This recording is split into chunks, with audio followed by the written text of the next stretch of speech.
Salut tout le monde, moi c'est Monsieur Fury, artiste, musicien, chanteur, rappeur, auteur, compositeur. Alors je suis né au Blanc-Ménil dans le 93. Donc mes origines, ma mère est française métropolitaine et mon père est martiniquais. D'ailleurs je lâche une grosse dédicace à la Martinique. Je suis un négro de Mala. Ouh. Alors de la musique, donc moi je suis issu d'une famille de musiciens. Mon père est percussionniste afro-caribéen. Donc du coup j'ai toujours fait de la musique depuis que je suis petit. J'ai toujours fait des percussions et mes parents m'ont inscrit au conservatoire dès l'âge de 6 ans, si je dis pas de bêtises. J'ai fait du hautbois, j'ai fait des percussions traditionnelles afro-cubaines, du solfège, de la chorale. Et ensuite, le rap, c'est venu vers l'âge de 13 ans où je rappais avec les gars de mon quartier. Alors, je pratique le rap depuis l'âge de 13 ans. Donc, j'ai commencé un peu comme tout le monde dans ma cité, dans ma chambre, à l'école. Et on va dire qu'en 2008-2009, c'est là où je me suis un peu plus investi euh, dans la musique et j'ai commencé à faire mes propres clips, j'ai commencé à enregistrer en studio, etc. Le morceau de Fury que je préfère, ça c'est compliqué. On va dire que le morceau que je préfère, c'est un morceau qui n'est pas encore sorti, qui va sortir incessamment sous peu. Mais je dirais que mon morceau préféré qui me correspond le plus, c'est un morceau qui s'appelle L'Original, que vous pouvez retrouver sur YouTube d'ailleurs. Donc l'information importante que je vais vous donner aujourd'hui, c'est que j'adore écrire et en fait j'ai commencé en vrai de vrai à écrire avant de rapper. Donc les gens aiment le rap parce que ben, je pense que c'est la musique du moment et maintenant n'importe qui peut faire du rap. Donc c'est une bonne chose et une mauvaise chose à la fois parce que comme avant il y a toujours des super artistes et comme c'est accessible maintenant n'importe qui a un ordinateur, un micro et une bonne carte son, tout le monde peut enregistrer dans sa chambre et du coup ça laisse rentrer des personnes qui n'ont pas l'oreille musicale et voilà, qui font mal les choses.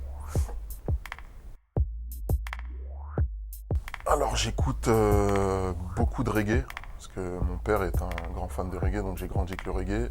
J'écoute beaucoup de soul, j'écoute beaucoup de quoi? J'écoute de tout en fait. J'écoute de la salsa, j'écoute de la musique classique.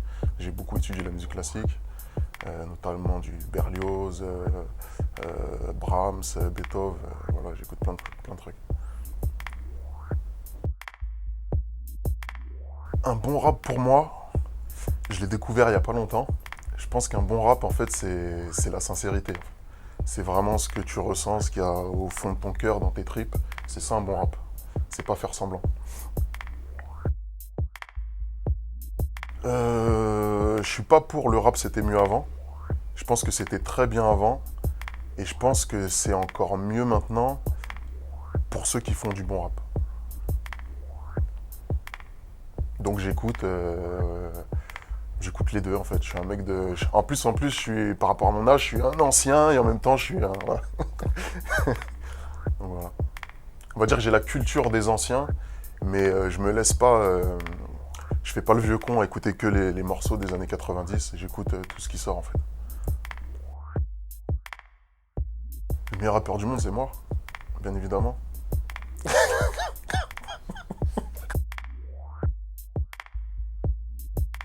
Alors justement, c'est une très bonne question parce que c'est une question qui me trotte dans la tête depuis longtemps. J'ai l'impression que le rap, c'est devenu beaucoup de la mode. En fait, quand je regarde des clips, je vois du LV, du Dolce Gabbana, du machin, des coupes de fou, voilà, du maquillage, des grosses pompes à 800 euros. Et moi, je pense que faut sortir de ça, en fait. C'est le moment de sortir de ce cliché et faire de la bonne musique avant tout.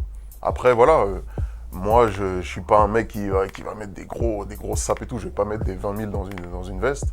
Mais j'aime bien être mignon, voilà, même quand je sors dehors et quand je fais pas de rap.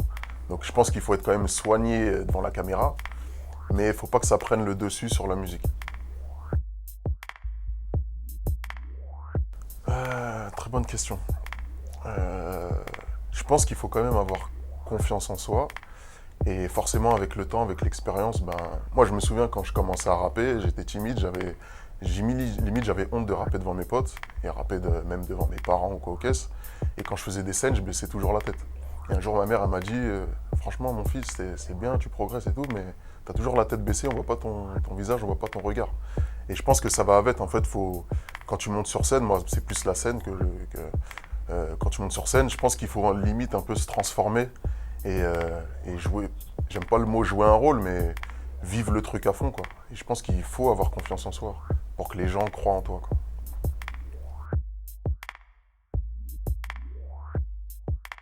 Alors justement, on m'a posé cette question dans une interview avec Alban Ivanov. Et avant de répondre à ces questions, j'avais pas vu le documentaire que j'ai vu il y a quelques jours. Donc du coup, il y a une école qui a ouvert, je ne sais où tu payes des milliers et des cents pour faire du rap. Je trouve ça très bien. Après, moi, je suis pas de cette école-là. Moi, j'ai appris comme ça, quoi, dans la rue, avec mes potes, avec les grands, en écoutant du son. Je pense que c'est une bonne chose, mais il faut pas se contenter de ça.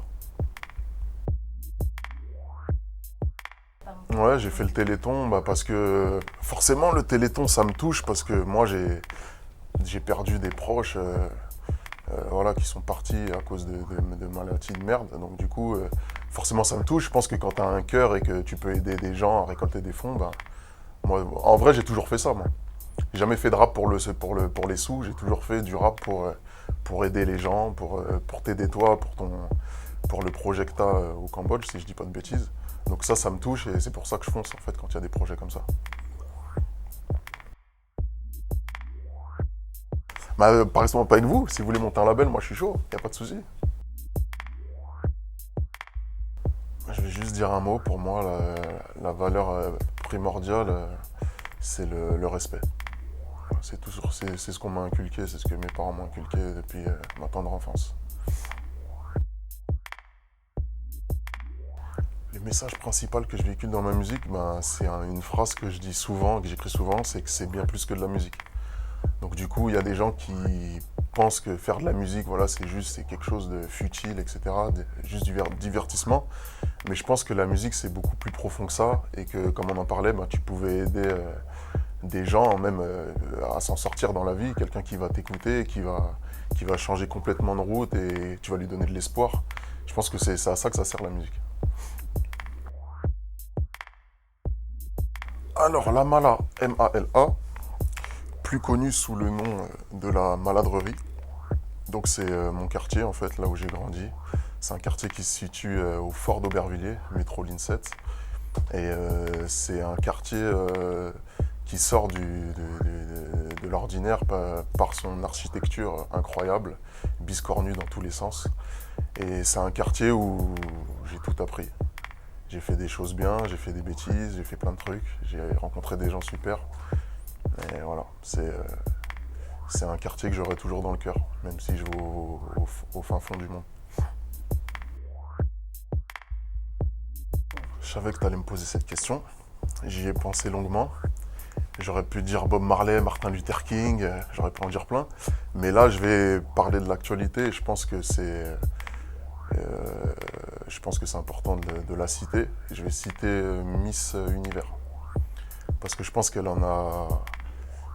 bah, comme moi, elle a sa famille, sa ville sur les épaules, elle a les femmes sur les épaules, elle a les femmes noires, elle a beaucoup de, elle doit faire changer les mentalités en fait. Et je pense qu'elle, c'est une femme, si elle fait vraiment les choses bien, euh, il y a moyen que de faire bouger les choses.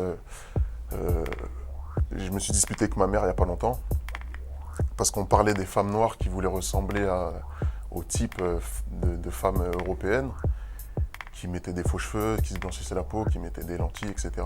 Et là, je suis super content d'avoir une Miss Univers à la peau noire, avec les cheveux crépus, les cheveux courts. Et voilà, c'est magnifique. Et si les petites filles, comme ma fille par exemple, pouvaient être influencées par ce genre de femmes, ce serait top.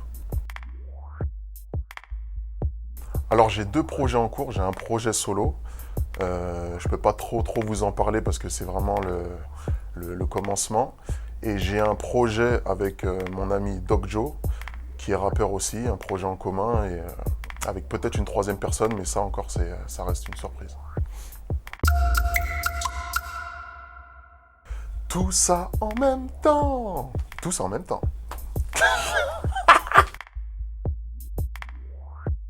Alors, ce que je fais dans la vie, en plus d'être un artiste, je suis un homme, je suis père de famille, de deux enfants, je suis coach sportif, je suis entraîneur de basket pour la ville d'Aubervilliers depuis des années, depuis que j'ai 17 ans. Je travaille également dans un collège en tant qu'AED. Et qu'est-ce que je fais d'autre? C'est déjà bien, non? Après, je vais pas dire je cuisine, je fais ci, je fais ça. Donc dans ma vie, j'ai fait plein de sports. J'ai fait de la gym, de la natation, de l'athlétisme, du kwan-kido, du viet vo dao. Et je me suis arrêté au basketball. J'en ai fait pendant des années. Donc le basket, c'est vraiment ma passion. Je le compare souvent à la musique. Quand je me lève, je pense musique, je me couche, je pense musique. Bah, le basket, une période, c'était pareil. Je dormais presque avec mon ballon. Et là, mon ballon, il est même encore au pied de mon lit. Et voilà, je fais du basket pendant des années. Et j'entraîne maintenant les jeunes de ma ville.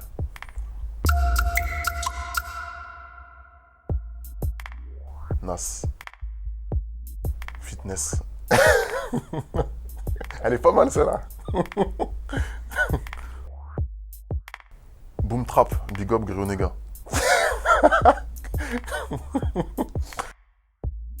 Olivier Tom, quelle question. Toute mon enfance. Les deux. Les deux. Fort-de-France dans le cœur, même si je suis pas de Fort-de-France, je suis de Sainte-Marie, mais c'est mon île quand même. C'est la Martinique. À une période, j'aurais dit les deux. Et là, je vais dire aucun des deux parce que je me mets à manger plus sainement. Alors, pour des artistes, je nomine en un mon ami et mon frérot Doc Joe. En 2, ma petite sœur Sargine Dilemma. Et en 3, ma petite sœur et mon amoureuse d'enfance Solise. Donc, mes furieux, vous pouvez me retrouver sur YouTube, Monsieur Fury officiel.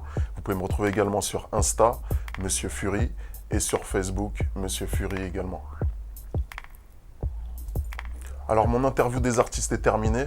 J'aimerais remercier mon frérot Eddie Black Shadow parce que sans lui, je ne serais pas là. Je remercie Stani pour son projet parce que je pense qu'on est là et on va atterrir sur les étoiles. Je remercie mon frérot Grionega pour sa patience devant la caméra ou derrière la caméra. Et voilà, je remercie tous mes furieux et furieuses, tous ceux qui me soutiennent, qui me donnent de la force. Big up à vous et puis prenez soin de vous. Big up.